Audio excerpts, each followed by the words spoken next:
Hello everyone, आज हम इस वीडियो में डीएलएड थर्ड सेमेस्टर के कंप्यूटर सब्जेक्ट से अति लघुत्तरी प्रश्नों को देखेंगे। तो चलिए शुरुआत करते हैं। पहला प्रश्न है, सीपीयू का पूरा नाम बताइए। तो सीपीयू का पूरा नाम कहूँ या सीपीयू का फुल फॉर्म कहूँ तो आप याद कर लीजिए। सी का मतलब होता है सेंट्रल, पी का मतलब होता है प्रोसेसिंग, यू का मतलब होता है यूनिट, यानी सीपीयू का फुल फॉर्म हुआ सेंट्रल प्रोसेसिंग यूनिट। अगला प्रश्न है, शैक्षिक रेडियो की विशेषताएं बताइए। तो शैक्षिक रेडियो की पहली विशेषता है कि यह दूर दूर तक पहुंचता है। दूसरी विशेषता है कि यह एक सस्ता माध्यम है। तीसरी विशेषता है कि यह तुरंत काम करता है। अगला प्रश्न है, सुपर कंप्यूटर के दो उपयोग लिखिए। पहला है, मौसम का पूर्वानुमान को सुपर कंप्यूटर के द्वारा समझा जा सकता है। दूसरी उपयोगिता है सुपर कंप्यूटर की, जिससे बाढ़, तूफान जैसी मौसमी आपदाओं से बचने में मदद मिलती है। यानी जो सुपर कंप्यूटर होता है वो आपके मौसम का पूर्वानुमान लगा सकता है।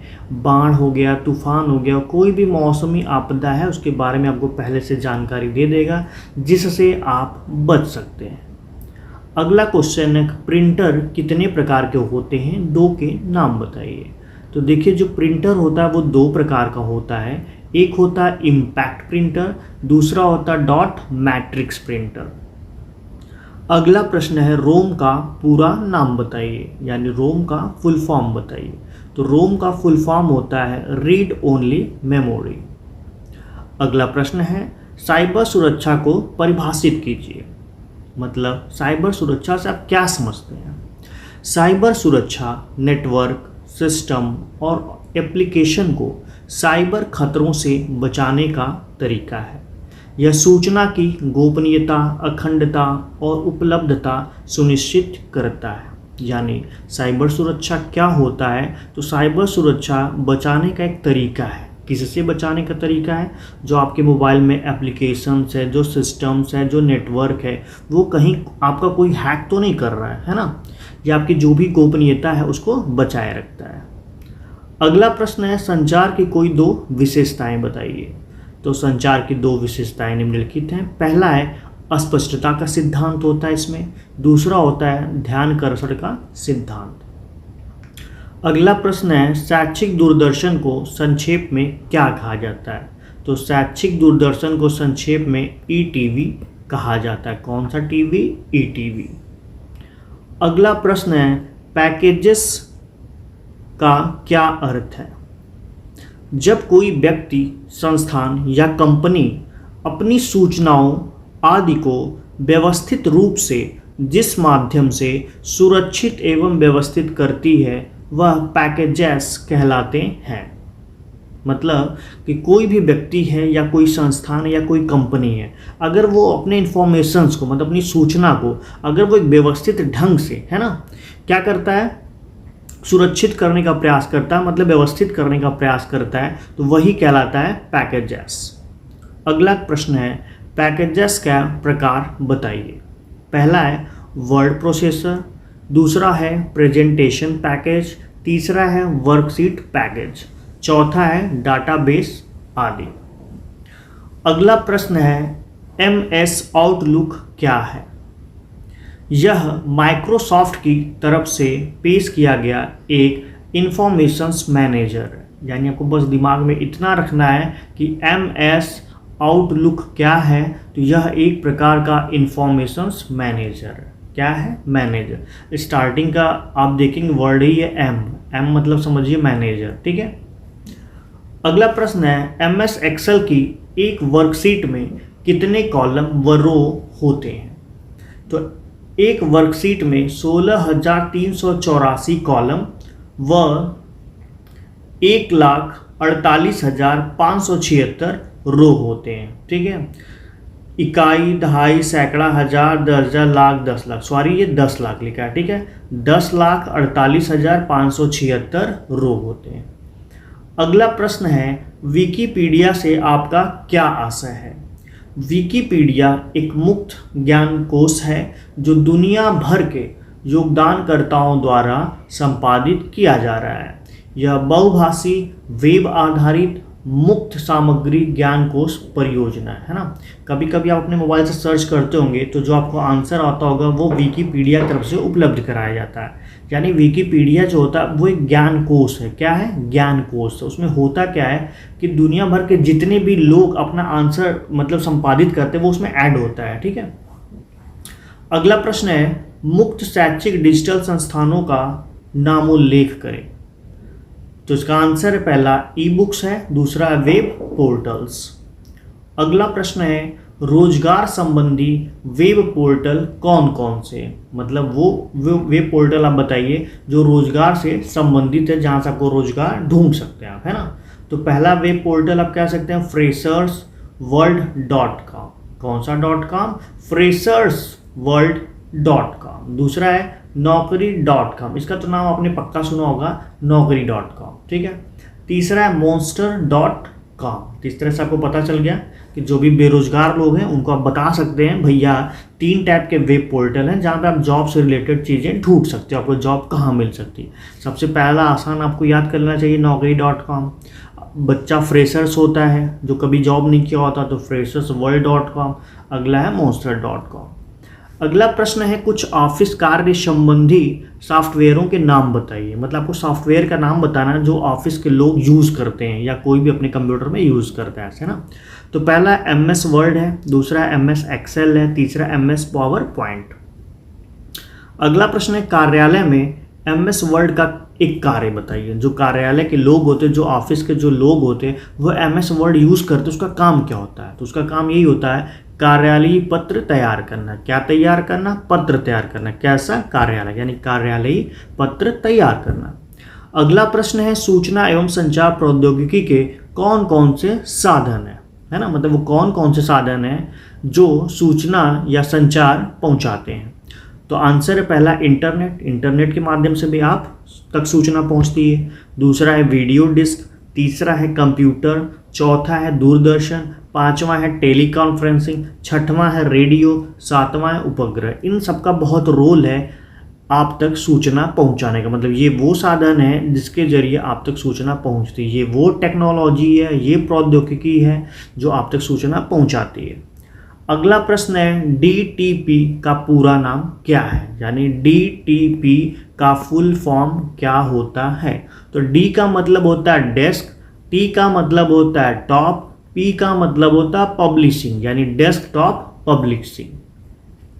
अगला प्रश्न है, DTP से आप क्या समझते हैं, है ना। मतलब अब यही प्रश्न यहीं से पूछ रहा, अभी तक फुल फॉर्म पूछ रहा था, पूछ रहा अब इससे आप क्या समझते हैं। तो देखिए DTP होता क्या है, एक एप्लीकेशन सॉफ्टवेयर होता है। क्या होता है? एप्लीकेशन सॉफ्टवेयर जो डॉक्यूमेंट्स को पब्लिश करने के लिए प्रयोग किया जाता है। कैसे प्रयोग किया जाता है? पब्लिश करने के लिए। क्या? डॉक्यूमेंट्स है क्या? Application software. अगला प्रश्न है, हाइपरलिंक से आप क्या समझते हैं? ठीक है। तो किसी पेज या दस्तावेज को उसी अथवा किसी अन्य दस्तावेज से जोड़ना हाइपरलिंक कहलाता है। देखिए हाइपरलिंक में नाम ही है लिंक। लिंक का मतलब क्या होता है? जोड़ना होता है। लिंक का मतलब क्या होता है? जोड़ना। तो क्या जोड़ेंगे? एक दस्तावेज को दूसरे दस्तावेज से जोड़ना, है ना। तो अब आप परिभाषा कैसे लिखेंगे? किसी पेज या दस्तावेज को उसी अथवा अन्य दस्तावेज से जोड़ना हाइपरलिंक कहलाता है। अगला प्रश्न है, इंटरनेट पर भेजे जाने वाले अपशब्द को हम क्या कहते हैं, है ना। इंटरनेट पे अगर आप कोई भी अपशब्द भेज रहे हैं तो उसको हम इंटरनेट की भाषा में क्या बोलते हैं? तो फ्लेम बोलते हैं। क्या बोलते हैं? फ्लेम बोलते हैं। अब आपको याद कैसे होगा? मान लीजिए आप कोई जॉब कर रहे हैं जो इंटरनेट से रिलेटेड है, किसी ऑफिस में जॉब कर रहे हैं, तो जब जॉब करते हुए अगर आपको कोई निकाल देता है तो वहाँ पे वर्ड यूज़ करते हैं कि आपको फायर कर दिया गया। क्या कर दिया गया? फायर कर दिया गया। तो फायर से याद रखिएगा फ्लेम। अगला प्रश्न है, HTML का पूरा नाम लिखिए। मतलब HTML का फुल फॉर्म। तो hyper text markup language. Hyper text markup language. अगला प्रश्न है, एनिमेशन से आप क्या समझते हैं? ठीक है। एनिमेशन जो आप कार्टून देखते हैं ना वो सब एनिमेशन से ही बनता है। ठीक है। तो चलिए देखते हैं एनिमेशन होता क्या। कई स्थिर चित्रों या डॉक्यूमेंट पेजों को एक एक करके तीव्रता से स्क्रीन पर गुजारना जिससे गतिशीलता का आभास हो, एनिमेशन कहते हैं। आई बात समझ में? मतलब कोई भी स्थिर चित्र है आप ले लीजिए या अपना कोई डॉक्यूमेंट पेज ले लीजिए, एक एक करके अगर आप तीव्रता से स्क्रीन पर गुजार रहे हैं और ऐसा लगे कि वो सब क्या है, गतिशील है, उसका आभास हो, तो उसी को एनिमेशन कहते हैं ना। जैसे आप टीवी पे जो कार्टून देखते हैं वो रियल में इमेजेस होते हैं, लेकिन उनको क्या होता है, इतना तीव्रता से स्क्रीन पर गुजारा जाता है कि आपको लगता है कि वो सभी लोग चल रहे हैं, ठीक है। उसी को हम क्या कहते हैं, इसी कला को हम एनिमेशन कहते हैं। और बहुत से लोगों ने आपको सुना होगा कि लोग एनिमेशन का कोर्स कर रहे हैं। अगला प्रश्न है, सीडी रोम का पूरा नाम लिखिए। तो सीडी रोम का पूरा नाम क्या होता है, compact disc read only memory. क्या होता है, compact disc read only memory. देखिए ऊपर एक प्रश्न छूट गया है, सीडी रोम से आप क्या समझते हैं, ठीक है। तो सीडी रोम क्या होता है, कि स्टोरेज डिस्क होता है जिस पर सिर्फ एक बार लिखा परंतु बार बार पढ़ा जा सकता है, ठीक है। अगला प्रश्न है, डीवीडी का पूरा नाम लिखिए। तो डीवीडी का पूरा नाम क्या होता है, डिजिटल वर्सेटाइल डिस्क या डिजिटल वीडियो डिस्क। अगला प्रश्न है, डेस्कटॉप क्या होता है। तो डेस्कटॉप कंप्यूटर स्क्रीन होता है जो कंप्यूटर के चालू करने के पश्चात दिखाई देता है। डेस्कटॉप क्या होता है, कंप्यूटर स्क्रीन होता है जो आपको स्क्रीन पर दिखता है, जो कंप्यूटर के चालू करने के पश्चात ही दिखाई देता है। अगला प्रश्न है, वह मेमोरी जिसमें संग्रहित डेटा पावर सप्लाई बंद किए जाने पर भी बना रहता है क्या कहलाता है। क्या कहलाता है, नॉन वोलेटाइल मेमोरी कहलाता है, ठीक है। मतलब क्वेश्चन है, आपको वह मेमोरी का नाम बताना है जिसमें संग्रहित डेटा जो होता है, अगर आपने पावर सप्लाई बंद कर दिया तो उसके बाद भी वो बना रहता है ना, वो क्या कहलाता है, वो नॉन वोलेटाइल मेमोरी कहलाता है। अगला प्रश्न है, पेन ड्राइव क्या है। पेन ड्राइव आपने देखा ही होगा। पेन ड्राइव एक इलेक्ट्रॉनिक मेमोरी डिवाइस है जिसे कंप्यूटर के USB से जोड़कर उसका उपयोग किया जा सकता है ना। तो पेन ड्राइव क्या होता है, एक इलेक्ट्रॉनिक मेमोरी डिवाइस है और ये USB से कनेक्ट करके चलाया जाता है। अगला प्रश्न है, प्रोटोकॉल से आप क्या समझते हैं। प्रोटोकॉल क्या होता है, नियमों का वह समूह जो दो कंप्यूटरों के बीच डेटा संचारण में सहायक होता है, प्रोटोकॉल कहलाता है, ठीक है। प्रोटोकॉल क्या होता है, पहली बात जानिए, प्रोटोकॉल नियमों का समूह होता है और करता क्या है, दो कंप्यूटरों के बीच में, किसके बीच में, दो कंप्यूटरों के बीच में डेटा संचरण में सहायक होता है, उसी को कहते हैं प्रोटोकॉल। अगला प्रश्न है, प्रिंटर द्वारा कागज पर हार्ड कॉपी प्राप्त करना क्या कहलाता है। प्रिंटर द्वारा तो क्या कहलाता है, प्रिंट आउट कहलाता है। आप जाते हैं दुकान में, बोलते हैं ना प्रिंट आउट भैया दे दीजिए। अगला प्रश्न है, टेलीफोन लाइन के सहारे डेटा संचारण की व्यवस्था क्या कहलाती है। तो क्या कहलाती है, टेली कम्युनिकेशन कहलाती है। अगला प्रश्न है, ISP का पूरा नाम लिखिए। I का मतलब होता है इंटरनेट, S का मतलब होता है सर्विस, P का मतलब होता है प्रोवाइडर, यानी इंटरनेट सर्विस प्रोवाइडर। अगला प्रश्न है, ISP से आप क्या समझते हैं। ISP इंटरनेट सेवा प्रदान करने वाली एक संस्था होती है जिसमें एक अथवा एक से अधिक गेटवे कंप्यूटर होते हैं तथा यह अन्य कंप्यूटरों को गेटवे के सहारे इंटरनेट से जुड़ने की सेवा प्रदान करती है। अगला प्रश्न है, कीबोर्ड पर बटन दबाने की प्रक्रिया को हम क्या कहते हैं। तो कीबोर्ड पर बटन दबाने की जो प्रक्रिया होती है वो की स्ट्रोक कहते हैं। क्या कहते हैं, की स्ट्रोक। अगला प्रश्न है, किसी कंप्यूटर पर कार्य प्रारंभ करने के लिए प्रोग्राम में जाने की प्रक्रिया क्या कहलाती है। तो किसी कंप्यूटर पर कार्य प्रारंभ करने के लिए प्रोग्राम में जाने की प्रक्रिया लॉगिन कहलाती है। क्या कहलाती है, लॉगिन। अगला प्रश्न है, किसी कंप्यूटर पर कार्य समाप्त करने के लिए प्रोग्राम से बाहर आने की प्रक्रिया क्या कहलाती है। तो लॉग ऑफ कहलाता है। लॉग ऑफ कहिए, लॉग आउट कहिए, ठीक है। अगला प्रश्न है, इंटरनेट एक्सप्लोरर क्या होता है।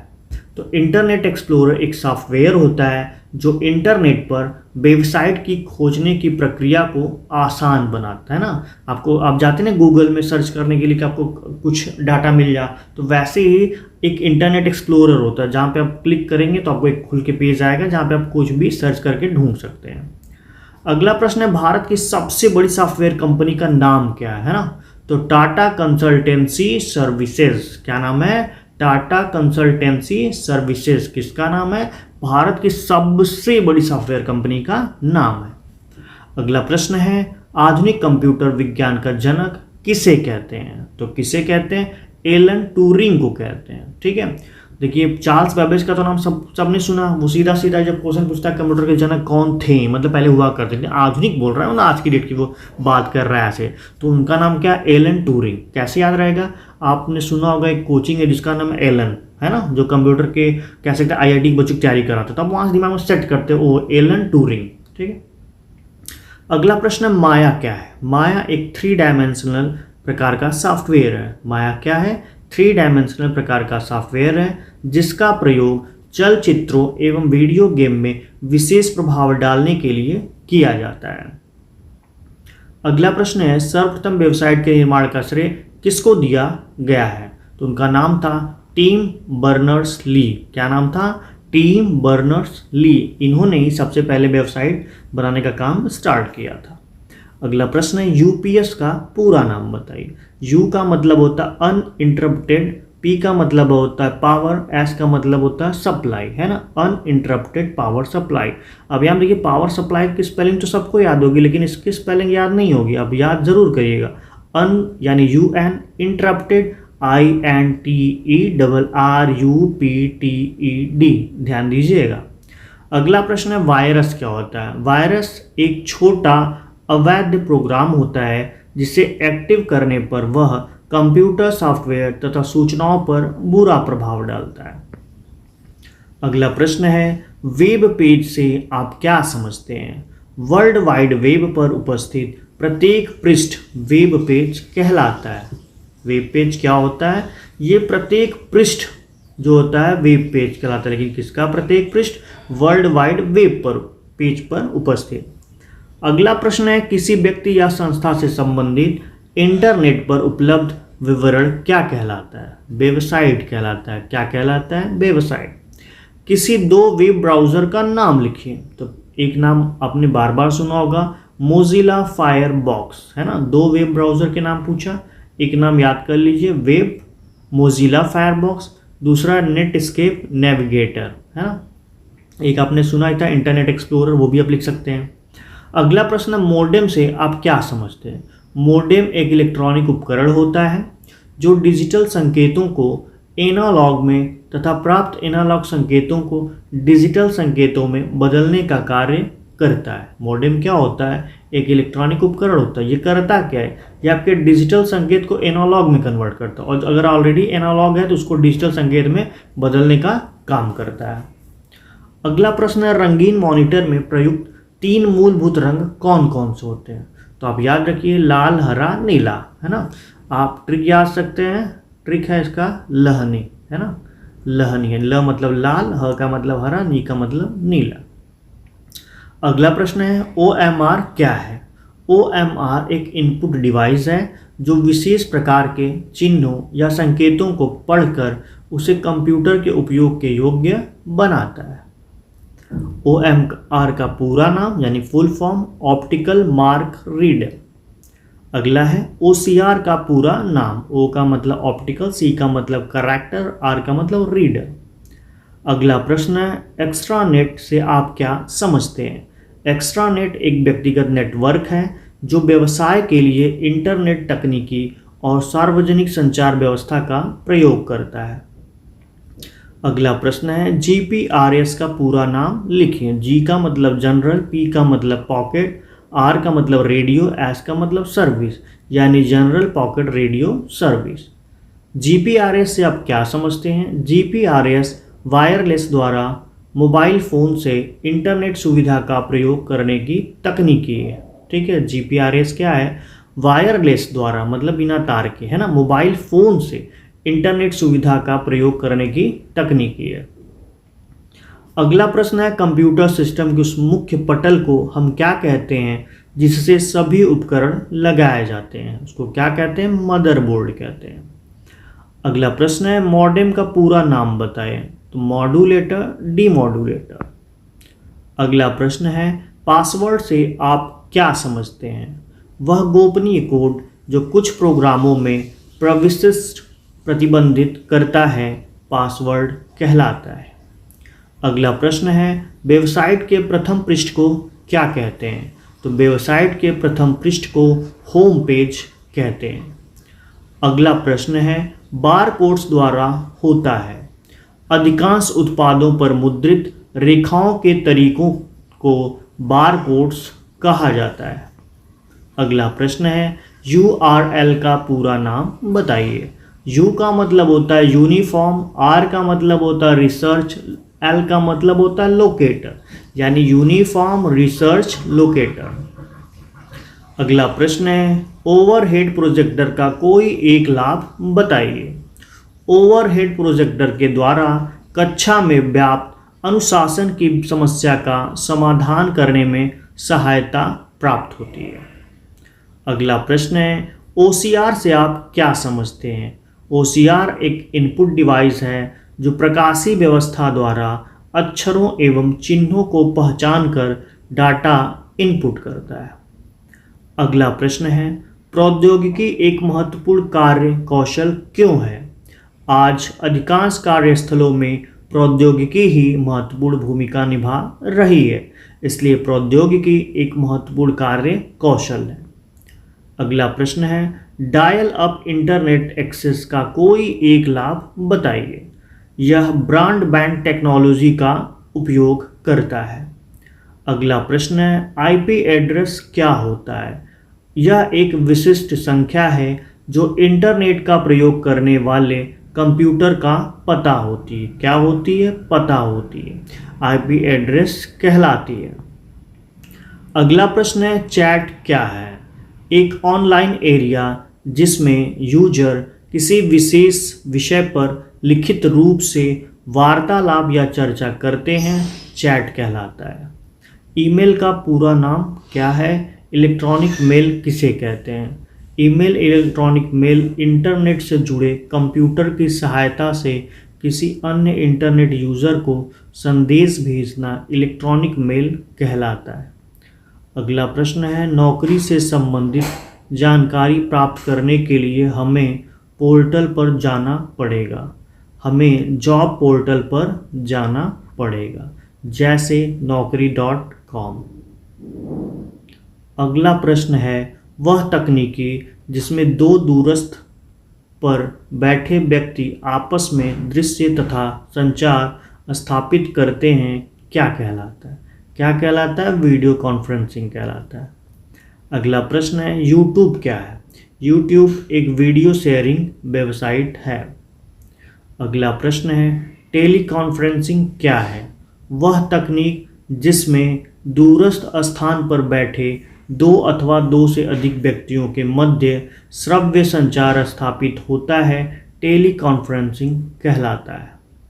अगला प्रश्न है भारत में दूरदर्शन सेवा का प्रारंभ कब से हुआ, या भारत में दूरदर्शन के कार्यक्रमों का आरंभ कब हुआ। 15 अगस्त 1959 से भारत में दूरदर्शन सेवा का प्रारंभ हुआ है। अगला प्रश्न है इंटरनेट द्वारा प्रदत्त किन्हीं 4 सुविधाओं के नाम लिखिए। पहला है ईमेल, दूसरा है ई-कॉमर्स, तीसरा है मोबाइल फ़ोन, चौथा है वर्ल्ड वाइड वेब। अगला प्रश्न है नेटवर्क किसे कहते हैं। सूचनाओं के आदान प्रदान हेतु आपस में जुड़ी कंप्यूटरों की एक श्रृंखला नेटवर्क कहलाती है। अगला प्रश्न है डायल लाइव क्या होता है। टेलीफोन द्वारा नंबर डायल करके संचार स्थापित करने की विधि डायल अप लाइन कहलाती है। अगला प्रश्न है इग्नू का शैक्षिक चैनल कौन सा है। तो कौन सा है? ज्ञान दर्शन। अगला प्रश्न है किसी विशेष अवसर पर अपने संबंधी को ऑनलाइन बधाई पत्र भेजने हेतु किसी एक वेबसाइट का नाम लिखिए। 123greeting.com। अगला प्रश्न है विकिपीडिया की स्थापना किसने की। तो विकिपीडिया की स्थापना जिमी वेल्स ने की। किसने की? जिमी वेल्स ने। अगला प्रश्न है गूगल क्या है। गूगल एक सर्च इंजन है। गूगल में हम वांछित शब्दों को डालकर उसके बारे में समुचित जानकारी प्राप्त कर सकते हैं। अगला प्रश्न है प्रेजेंटेशन क्या है। अपने दस्तावेजों या फाइलों का प्रस्तुतिकरण करना प्रेजेंटेशन कहलाता है। अगला प्रश्न है वीडियो कॉन्फ्रेंसिंग क्या है। वीडियो कॉन्फ्रेंसिंग एक दो तरफा प्रणाली है जिसमें दोनों तरफ ग्रहण एवं प्रेषित करने की तकनीकी है। अगला प्रश्न है MS word, MS Excel, MS PowerPoint किसके अंतर्गत आता है? ये सभी MS ऑफिस के अंतर्गत आते हैं। अगला प्रश्न है MS पावर पॉइंट का एक्सटेंशन नेम क्या होता है? तो .ppt होता है। क्या होता है? .ppt होता है। देखिए पावर का P उठा लीजिए, पॉइंट का P उठा लीजिए, उसका लास्ट का T उठा लीजिए, बन गया उसका एक्सटेंशन, है ना। अगला प्रश्न है विद्यार्थियों के आधुनिकीकरण के लिए उपस्थिति की नवीनतम प्रणाली को क्या कहते हैं? क्या कहते हैं? बायोमेट्रिक प्रणाली कहते हैं। अगला प्रश्न है छात्रों, उनके अभिभावकों तथा विद्यालय के मध्य समन्वय स्थापित करने हेतु विद्यालय द्वारा निर्मित ऑनलाइन व्यवस्था क्या कहलाती है? वो विद्यालय की ऑफिशियल वेबसाइट कहलाती है। क्या कहलाती है? विद्यालय की ऑफिशियल वेबसाइट। अगला प्रश्न है छात्रों तथा अभिभावकों की समस्याओं के निराकरण हेतु विद्यालय की वेबसाइट पर प्रदर्शित स्थान को हम क्या कहते हैं? ऑनलाइन कंप्लेन पोर्टल कहते हैं। क्या कहते हैं? ऑनलाइन कंप्लेन पोर्टल, क्योंकि समस्याओं की बात हो रही है ना, तो क्या हो जाएगा? Online complain portal. अगला प्रश्न है शॉर्ट वेव, मीडियम वेव का प्रसारण किस माध्यम से होता है? तो किस माध्यम से होता है? रेडियो द्वारा। अगला प्रश्न है शिक्षा तकनीकी केंद्र की स्थापना किसने की? तो किसने की? NCERT ने की। कहाँ से? नई दिल्ली से। अगला प्रश्न है शैक्षिकी प्रौद्योगिकी शब्द का प्रयोग किसने किया था? उनका नाम था ब्रायन मोर जोन्स। क्या नाम था? ब्रायन मोर जोन्स। कहाँ के थे? इंग्लैंड के। अगला प्रश्न है प्रोग्राम्ड लर्निंग पद्धति का विकास किसने किया? उनका नाम था स्कीनर, BF स्कीनर। अगला प्रश्न है ई पुस्तकालय किसे कहते हैं? यह एक डिजिटल प्लेटफॉर्म है। इसमें पुस्तकों को डिजिटल रूप में संग्रहित किया जाता है तथा प्रयोगकर्ता अपने कंप्यूटर पर ही समस्त सामग्री का अवलोकन कर सकता है। अगला प्रश्न है शिक्षण मशीन का प्रयोग किसने किया था? तो शिक्षण मशीन का प्रयोग सिडनी प्रेसी नामक वैज्ञानिक ने किया था। किसने किया था? सिडनी प्रेसी नामक वैज्ञानिक ने। अगला प्रश्न है वीडियो कॉन्फ्रेंसिंग के कोई 2 लाभ बताइए। वीडियो कॉन्फ्रेंसिंग प्रत्यक्ष शिक्षण की तरह ही लाभकारी साधन है। दूरस्थ शिक्षा के लिए यह साधन बहुत उपयुक्त है। अगला प्रश्न है दूरदर्शन द्वारा प्रसारित शैक्षणिक कार्यक्रम कौन कौन से हैं? पहला है इग्नू के कार्यक्रम, दूसरा है सामाजिक वानिकी कार्यक्रम, तीसरा है युवाओं हेतु दहलीज कार्यक्रम, चौथा है ज्ञान दर्शन के अंतर्गत विभिन्न संस्थाओं के कार्यक्रम। अगला प्रश्न है पाठ्यक्रम के प्रस्तुतिकरण के अंतर्गत दृश्य सामग्री का उदाहरण बताइए। पहला है पोस्टर, दूसरा है मॉडल पेपर, तीसरा स्लाइड। अगला प्रश्न है स्लाइड के द्वारा प्रस्तुति का क्या महत्व है? इस प्रकार की प्रस्तुति से चीजें सरलता से समझ आ जाती हैं। अगला प्रश्न है ई बुक से आप क्या समझते हैं? डिजिटल माध्यम के रूप में उपस्थित किताबों को ई बुक्स कहते हैं।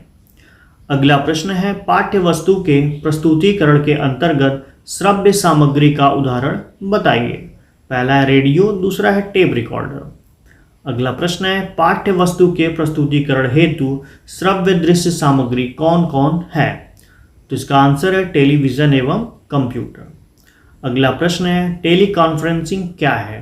टेलीविजन द्वारा बैठक अथवा गोष्ठियों का आयोजन करना टेली कॉन्फ्रेंसिंग कहलाता है। अगला प्रश्न है प्रोग्राम इंस्ट्रक्शन को सर्वप्रथम किसने विकसित किया? उनका नाम था सिडनी एल प्रेसी। अगला प्रश्न है शिक्षा में उपयोगी किन्हीं 4 माध्यमों के नाम बताइए। तो रेडियो है, टेलीविजन है, माइक्रोस्कोप है, टेप रिकॉर्डर है।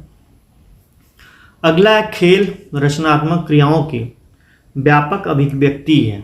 किसका कथन है? T P Nunn. किनका है? T P none.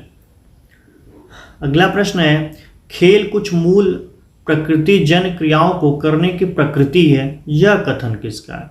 थॉमसन जी का है। किसका कथन है? थॉमसन जी का।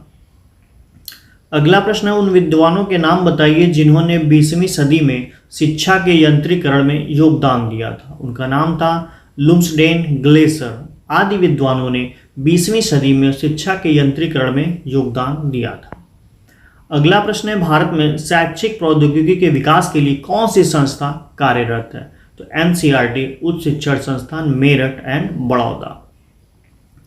किसका कथन है? शैक्षिक तकनीकी से तात्पर्य है कि व्यावहारिक ज्ञान की सहायता से सुनियोजित प्रविधियों का विकास करना, जिससे विद्यालयों की शैक्षिक प्रणाली के परीक्षण तथा शिक्षा कार्य की व्यवस्था की जा सके।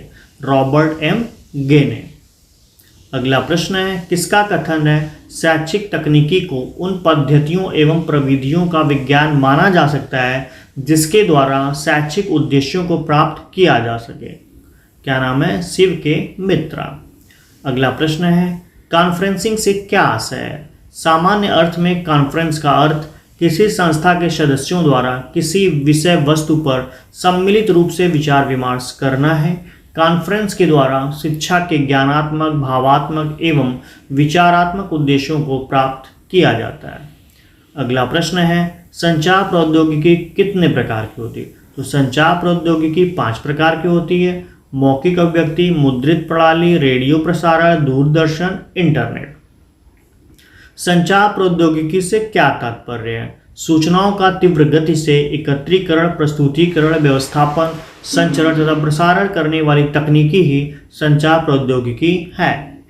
मौखिक अभिव्यक्ति के 2 साधन कौन कौन से हैं? Loud speaker, mobile. कंप्यूटर का आविष्कार किसने किया था? चार्ल्स बैबेज ने। संचार किसे कहते हैं? संचार से आप क्या समझते हैं? संचार से तात्पर्य अपने विचारों को पत्र, टेलीफोन आदि माध्यमों द्वारा दूसरों तक पहुंचाना है। अनुबोधन किसे कहते हैं? छात्र किसी फ्रेम को पढ़कर शुद्ध उत्तर देने में समर्थ नहीं होते हैं। ऐसी स्थिति में छात्र से सही उत्तर निकलवाने हेतु उद्दीपकों का सहारा लेते हैं। इसे अनुबोधन कहते हैं। अनुक्रिया किसे कहते हैं? जब कोई छात्र पूछे गए प्रश्नों को समझकर उसका उत्तर अपनी उत्तर पुस्तिका में लिखता है तो उसे अनुबोधन कहते हैं। अगला प्रश्न है, सीडी का पूरा नाम? कॉम्पैक्ट डिस्क है। अगला प्रश्न, प्रौद्योगिकी से आप क्या समझते हैं? प्रौद्योगिकी विज्ञान व व्यावहारिक व प्रायोगिक विधि है। अगला प्रश्न है, सर्वर क्या है? सर्वर सेवकों का नेटवर्क है जो सेवकों को जोड़ने तथा सूचना का आदान प्रदान करने का कार्य करता है। अगला प्रश्न है, फुल ड्यूप्लेक्स मोड क्या है? फुल ड्यूप्लेक्स से आशय सूचना के साथ एक ही समय पर प्राप्तकर्ता तथा प्रदानकर्ता के वार्तालाप या सूचना के आदान प्रदान से है। अगला प्रश्न है, सर्च इंजन क्या है? सर्च इंजन एक सॉफ्टवेयर होता है जो यूजर द्वारा दिए गए निर्देशों के आधार पर इंटरनेट पर खोजकर डाटा प्रदान करता है। अगला प्रश्न है, DBMS का पूरा नाम? Database management system. हैकर्स क्या हैं? लिखिए। जो व्यक्ति किसी कंप्यूटर सिस्टम के माध्यम से अन्य कंप्यूटर सिस्टम की प्रक्रिया संचालन को अपने वश में कर लेता है तथा कंप्यूटरों के सुरक्षा घेरे को तोड़ देता है, हैकर्स कहलाता है। कंप्यूटर की शिक्षा का क्या अर्थ है? कंप्यूटर की शिक्षा ने व्यक्ति के सामान्य कार्यों को करने की क्षमता में अभिवृद्धि कर दी है। जो कार्य पहले 20 व्यक्तियों द्वारा 10 दिन में किया जाता था, वह केवल 2 व्यक्ति कंप्यूटर के माध्यम से 1 घंटे में कर सकते हैं। सूचना के कोई 2 गुण बताइए। सूचनाएं विश्वसनीय एवं वैध होनी चाहिए। सूचनाओं में पूर्णता होनी चाहिए। भारत में इंटरनेट सेवा का विकास कब हुआ? 1995 में। इंटरनेट के प्रमुख भाग कौन कौन से हैं? मुख्य भाग टेलीफोन, मॉडेम, नेटवर्क, उपग्रह संचार, केबल नेटवर्क। प्रोटोकॉल क्या होता है? प्रोटोकॉल नियमों तथा निर्देशों का समूह होता है जो कंप्यूटर पर किसी भी कार्य करने के लिए आवश्यक है। रेडियो, शिक्षा रेडियो की विशेषताओं का वर्णन कीजिए। शिक्षा रेडियो की विशेषताएं निम्नलिखित हैं। अधिगम से सरलता, पहुंच में आसान, सीधा अनुदेशन, विचार शक्ति में वृद्धि, प्रेरणात्मक सुविधा। शैक्षिक दूरदर्शन के कोई 2 उद्देश्य लिखिए। शैक्षिक दूरदर्शन के उद्देश्य: पहला, विद्यार्थियों द्वारा नवीन विचारों को ग्रहण करना। दूसरा, बालकों द्वारा प्राणी तथा वन्य जीव में रुचि लेना। भारत के कलकत्ता एवं दिल्ली रेडियो स्टेशन का उद्घाटन कब हुआ था? कलकत्ता एवं दिल्ली रेडियो स्टेशन का उद्घाटन क्रमशः 26 अगस्त 1927, जनवरी 1935 में हुआ था। संचार किस प्रकार की प्रक्रिया है? तो संचार निरंतर चलने वाली प्रक्रिया है। संचार की प्रमुख बाधाएं कौन कौन सी हैं? तो संचार की प्रमुख बाधाएं 4 हैं: भौतिक, व्यक्तिगत व सामाजिक, भाषा संबंधी, संगठनात्मक। अगला प्रश्न है, इंटरनेट जोड़ने के लिए 4 आवश्यक युक्तियों के नाम लिखिए। तो 4 आवश्यक नियुक्तियां निम्नलिखित हैं। पहला है टेलीफोन, दूसरा है मॉडेम, तीसरा है केबल नेटवर्क, चौथा है कंप्यूटर। मॉडेम क्या है? मॉडेम मॉड्यूलेटर तथा डीमॉड्यूलेटर उपकरण का आधुनिक रूप है। यह मॉड्यूलेशन एवं डीमॉड्यूलेशन दोनों प्रकार की प्रक्रिया कर सकता है। यह एक ऐसी युक्ति है जो किसी आंकिक सूचना को मॉड्यूलेट करके एनालॉग में प्रारूप भेजती है तथा जो एनालॉग प्रारूप में इसे सिग्नल प्राप्त होता है उसे ही मॉड्यूलेट करके डिजिटल रूप में ग्रहण करती है। यह किसी संचरण के माध्यम तथा आंकिक मशीन के मध्य संचार स्थापित करने हेतु आवश्यक अवयव है। अगला प्रश्न है, गेटवे से क्या तात्पर्य है? गेटवे ऐसे उपकरण को कहते हैं जो OSI मॉडल के सभी 7 लेफ्टों पर कार्य करते हैं। गेटवे को प्रोटोकॉल कन्वर्टर भी कहा जाता है। URL का पूरा नाम क्या है? U मतलब यूनिफॉर्म, R मतलब रिसोर्स, L मतलब लोकेटर। WLL का पूरा नाम वायरलेस लोकल लूप। अगला प्रश्न है, इंटरनेट रील चैट क्या है? इस सुविधा के माध्यम से एक व्यक्ति एक ही समय में हजारों लोगों से कंप्यूटर के द्वारा संचार कर सकता है। अगला प्रश्न है, शैक्षिक संस्थान संबंधी किन्हीं 2 वेबसाइटों का नाम लिखिए। www.ncrt.com, www.dbrao.ac.in। अगला प्रश्न है, दूरस्थ शिक्षा का एक कार्य बताइए। यह शिक्षा सेवारत व्यक्तियों के लिए नई शिक्षा के विभिन्न आयामों को स्थापित करती है। अगला प्रश्न है, ओवरहेड प्रोजेक्टर की एक उपयोगिता बताइए। ओवरहेड प्रोजेक्टर की सहायता से गृह निर्मित वस्तुओं को भी पर्दे पर दर्शाया जा सकता है। अगला प्रश्न है, ओवरहेड प्रोजेक्टर के कौन कौन से भाग होते हैं? पहला है कैबिनेट, दूसरा है प्रोजेक्शन लेंस, तीसरा है ठंडा करने की व्यवस्था, चौथा है फोकस व्यवस्था, अगला है एपिडायस्कोप। अगला प्रश्न है, शिक्षा में सूचना एवं संचार प्रौद्योगिकी की उपयोगिता संबंधी किन्हीं 2 क्षेत्रों का नाम लिखिए। पहला है शैक्षिक नीति निर्धारण में, दूसरा शैक्षिक सूचना संवहन में। अगला प्रश्न है, इंटरनेट के मुख्य भाग कौन कौन से हैं? टेलीफोन, मॉडेम, नेटवर्क, उपग्रह संचार, केबल नेटवर्क। इंटरनेट की एक मुख्य विशेषता, इंटरनेट की सहायता से मानवीय संचार व्यवस्था को सरल, सरस व बहुउपयोगी बनाया जा सकता है। अगला प्रश्न है, विश्व में इंटरनेट की शुरुआत कब से मानी जाती है? तो विश्व में 1969 से मानी जाती है। इंटरनेट का एक कार्य बताइए। विश्व के समस्त कार्य क्षेत्रों से जुड़ी जानकारियों को उपयोगकर्ताओं की खोज पर त्वरित प्राप्त कराना। अगला प्रश्न है, कंप्यूटर सिस्टम के अंग कौन कौन से हैं? कंप्यूटर सिस्टम के निम्नलिखित 5 अंग होते हैं: computer data, computer hardware, computer प्रयोगकर्ता, कंप्यूटर सॉफ्टवेयर, गाइडलाइंस एवं विधियाँ। टेलीकॉन्फ्रेंसिंग के कितने प्रकार हैं? तो टेलीकॉन्फ्रेंसिंग के प्रकार हैं audio conference, video conference, computer conference. शैक्षिक रेडियो का संक्षिप्त में समझाइए। रेडियो द्वारा नियमित रूप से विद्यालय के विभिन्न कक्षाओं के छात्रों के शैक्षिक कार्यक्रम प्रसारित किए जाते हैं। रेडियो द्वारा प्रसारित इसको ही शैक्षिक रेडियो की संज्ञा दी जाती है। अगला प्रश्न है, स्मार्ट क्लास से क्या अभिप्राय है? स्मार्ट कक्षाओं से आप क्या समझते हैं?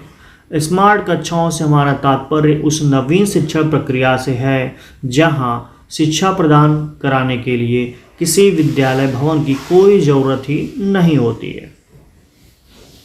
अगला प्रश्न है, उसी का आंसर भी बचा है। यहाँ तो मात्र नए नए तकनीकी साधनों द्वारा शिक्षा प्रदान कराई जाती है। इस शिक्षा के माध्यम में जैसे फ़ोन, टेलीकॉन्फ्रेंसिंग, कंप्यूटर, इंटरनेट। अगला प्रश्न है, सूचना के कोई 2 गुण बताइए। पहला होता है शुद्धता, दूसरा होता है अर्थपूर्ण। अगला प्रश्न है, कम्युनिकेशन शब्द की उत्पत्ति लैटिन भाषा के किस शब्द से मानी जाती है? संचार को अंग्रेजी में कम्युनिकेशन कहते हैं। कम्युनिकेशन शब्द की उत्पत्ति लैटिन भाषा के कम्युनिस शब्द से मानी जाती है, जिसका अर्थ है सामान्य बनाना। अगला प्रश्न है छात्रों के उपयोग के लिए पुस्तकों की प्राप्ति संबंधी वेबसाइटों का वर्णन करें। पुस्तकें संबंधी वेबसाइटें निम्न हैं। पहला है www.book-online.com, दूसरा है www.esmarts.com/books, अगला है www.fabmart.com, अगला है www.amazon.com। अगला प्रश्न है छात्रों के उपयोग के लिए रोजगार प्राप्ति संबंधी वेबसाइटों का वर्णन करें। रोजगार संबंधी वेबसाइटें निम्न हैं। www.fresherjob.com, www.careerjobs.com, www.alltimejobs.com, www.bankjobs.com। अगला प्रश्न है एजुसेट के कोई दो कार्य लिखिए। एजुसेट के माध्यम से छात्रों के अनेक प्रकार की समस्याओं का समाधान होता है। एजुसेट उपग्रह के माध्यम से प्राथमिक स्तर के विद्यार्थियों को प्रभावी शिक्षण प्रदान किया जाता है। अगला प्रश्न है प्रसार भारती का स्थापना दिवस कब है। 23 दिसंबर 1997 को मनाया जाता है। अगला प्रश्न है प्रिंटर क्या है। प्रिंटर एक प्रकार की इलेक्ट्रोमैकेनिकल युक्ति है जो बाइनरी कोड के आंकड़े प्राप्त करती है तथा इसको कागज पर छापती है। अगला प्रश्न है स्मृति क्या है। कंप्यूटर में किसी भी निर्देश सूचना अथवा परिणाम को संचित करने के लिए प्रयोग की जाने वाली युक्ति स्मृति कहलाती है। ज्ञानवाणी रेडियो स्टेशन की शैक्षिक सेवाओं की शुरुआत कब हुई? सन 2000 में। दूरदर्शन का एक गुण बताइए। इसके डाटा प्रशिक्षित तथा विशेषज्ञ गूढ़ी अध्यापकों की कमी का निराकरण संभव है। अगला प्रश्न है कंप्यूटर नेटवर्क में मैन का पूरा नाम। Metropolitan area network. अगला प्रश्न है डिजिटल श्यामपट्ट क्या है। डिजिटल श्यामपट्ट ऐसा श्यामपट्ट है जिसमें कंप्यूटर की विशेषता होती है। इसे कंप्यूटर के टच स्क्रीन की तरह तथा साधारण ब्लैकबोर्ड दोनों तरह से प्रयोग किया जा सकता है।